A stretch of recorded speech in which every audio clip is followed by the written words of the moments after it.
नमस्कार दोस्तों, मैं बी.एस. सुरेशी आप लोगों का एक बार फिर से हार्दिक स्वागत करता हूँ मेरी कक्षा 9 में। हमने अपने पहले पीरियड में व्याकरण के बारे में अवयव की जानकारी ली थी। आज हम असल में हमारी जो दूसरी इकाई है, उस दूसरी इकाई को शुरू करने के लिए जाने वाले हैं। और दूसरी इकाई में हम जो सबसे पहले कविता देखने जा रहे हैं, वो कविता भी बड़ी ही मन भावन है, जिसमें इंसान के या मनुष्य के एक चरित्र को या उसकी इंसानियत को बढ़ावा देने की कई सारी भावनाएं हमें इस कविता में दर्शाई गई है, दिखाई गई है। तो कविता में क्या क्या बातें हैं, कविता के लेखक कवि कौन है, इसके बारे में हम जानकारी लेते हैं। तो हमारी जो कविता है, उस कविता का नाम है कह कविराय। कह कविराय, यह कविता जो है वो गिरिधर जी ने लिखी हुई थी।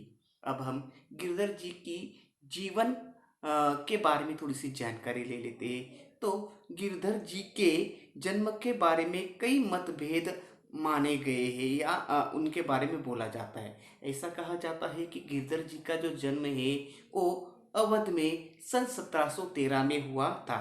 भाषा का सरलीकरण उनके कुंडलियों की एक बड़ी विशेषता मानी जाती है। इन्होंने नीति, वैराग्य और अध्यात्म को ही अपनी रचनाओं का विषय बनाकर लोगों के सामने उन्हें प्रस्तुत करने का प्रयास किया था। सामान्य जन के दैनिक जीवन को ध्यान में रखकर उन्होंने अपनी कुंडलियों का लेखन किया है। उनकी कई सारी किताबें या कई सारी कुंडलियां प्रसिद्ध है। उनमें से गिरिधर कविराय ग्रंथावली, जिसमें 500 से अधिक दोहे और कुंडलियां लिखी गई है। अब हम इस पद्य के बारे में थोड़ी सी या इस कविता के बारे में थोड़ी सी जानकारी ले लेते हैं। यह एक कुंडली जो है, एक काव्य विधा है। कविता का यह प्रकार है। यह छंद और दोहा रोला के मेल से बनती है। कुंडलियां 6 पंक्तियों की होती है। इनमें दूसरी पंक्ति के अंतिम भाग का प्रयोग तीसरी पंक्ति की शुरू में दिखाई देता है। कुंडलियों की विशेषता यह है कि जिस अक्षर से इनकी शुरुआत होती है, यह उसी अक्षर से खत्म होती है या समाप्त होती है। प्रस्तुत कुंडली जो है, उसमें कवि गिरधर जी ने हम लोगों को नैतिक जीवन की संबंधित शिक्षा दी है। उन्होंने अपनी कुंडलियों के माध्यम से सामाजिक गुणों को अपनाने की बात कही है। तो आइए अब हम लोग भी इस कविता में या कुंडली में उन्होंने क्या क्या बातें बताई है, कौन कौन सी बातों को उन्होंने दर्शाया है, इनके बारे में हम जानकारी ले लेते हैं। कवि कहते हैं, गुण के गाहक सहज नर, बिन गुण लये न कोय। जैसे कागा कोकिला, शब्द सुने सब कोय। शब्द सुने सब कोय, कोकिला सबे सुहावन। दोऊ के रंग एक काग सब भये अपावन। कह गिरधर कविराय सुनो हो ठाकुर मन के। बिन गुण लहे न कोय, सहस नर गाहक गुण के।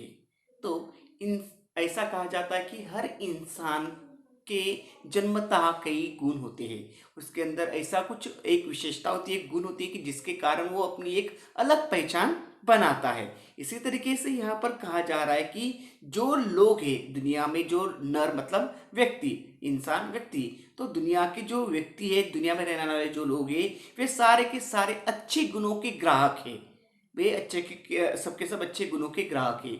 जो चीज बिना गुण की होगी, उसे या उस व्यक्ति को कोई पसंद नहीं करता है। सभी लोग उन्हें नापसंद करते हैं, उनसे दूर रहना पसंद करते हैं। जे उदाहरण कागा और कोयल, कोयल और कौवे का उदाहरण देते हुए वे कहते हैं कि शब्द जब उनके कागा और कोयल शब्द सुनने में एक लगते हैं, लेकिन जब हम उनकी असल आवाज सुनते हैं, कोयल और कौवे की आवाज जब हम सुनते हैं, तब हमें उनके आवाज के फर्क से उनके अंदर के गुण के बारे में पता लगता है। दोनों का रंग काला है, कौवा भी काला है और कोयल भी काली है।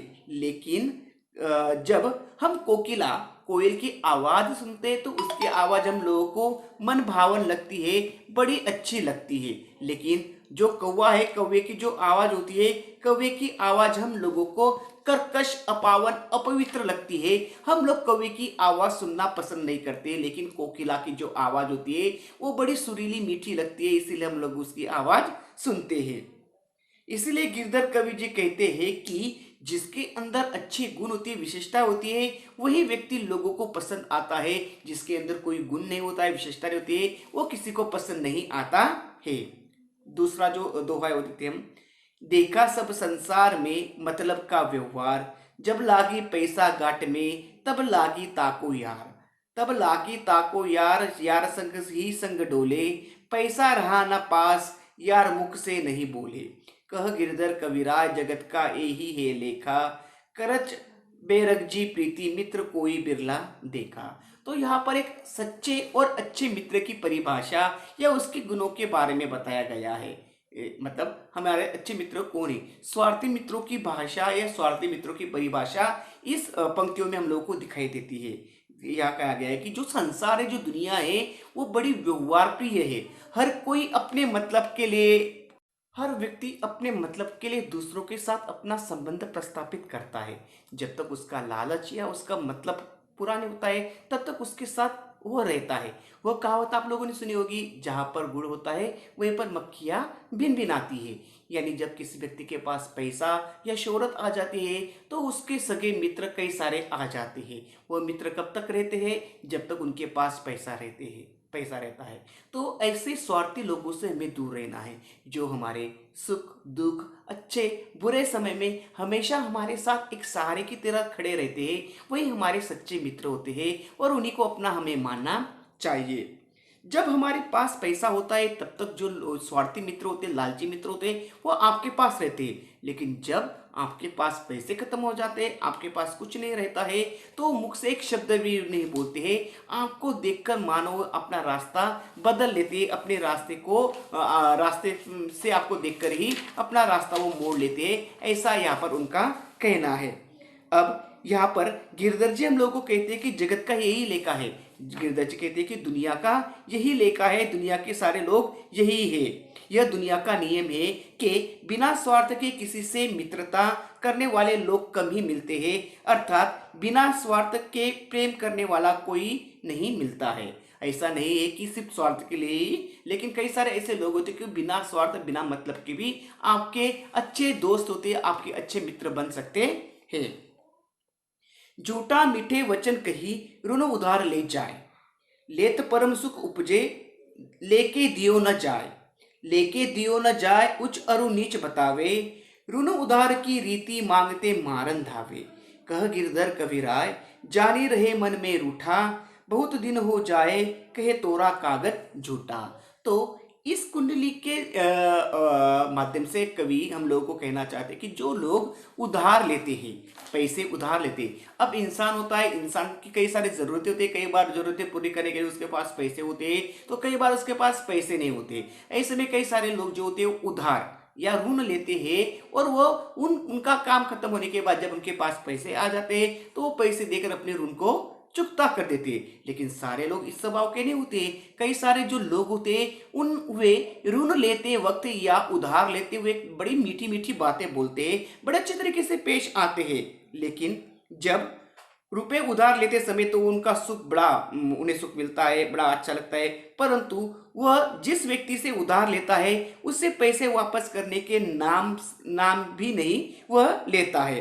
पैसे मांगने पर वो बड़ा अखड़ता है और सुनाने लगता है। गिरधर जी यहाँ पर हम लोगों को कहते हैं कि कर्ज का यह नियम है, कर्ज लेने वाले का यह नियम है कि जो कर्ज या जो पैसे आपने लिए हैं उन पैसों को आपको वापस करना ही पड़ता है। आप उन्हें अपने पास नहीं रख सकते हो। लेकिन जब कर्ज देने वाला व्यक्ति जब उनसे पैसे मांगने के लिए जाता है, तो वो गुस्से में आकर उस व्यक्ति पर चिल्लाने लगता है, उन्हें मारने के लिए दौड़ता है और मन ही मन उससे नाराज भी रहता है। ज्यादा दिन बीत जाने पर या ज्यादा समय बीत जाने पर उधार देने वाले को झूठा भी साबित कर सकता है, और वो कहता है कि तेरे पास जो कागज है जिस पर तूने मुझसे सही या अंगूठा लगवाया है वो झूठा है। तो इस तरीके से कर्ज लेने वाला कर्ज लेते वक्त बड़ा सुखी होता है, लेकिन कर्ज देने के वक्त उसकी जी पर आ जाती है।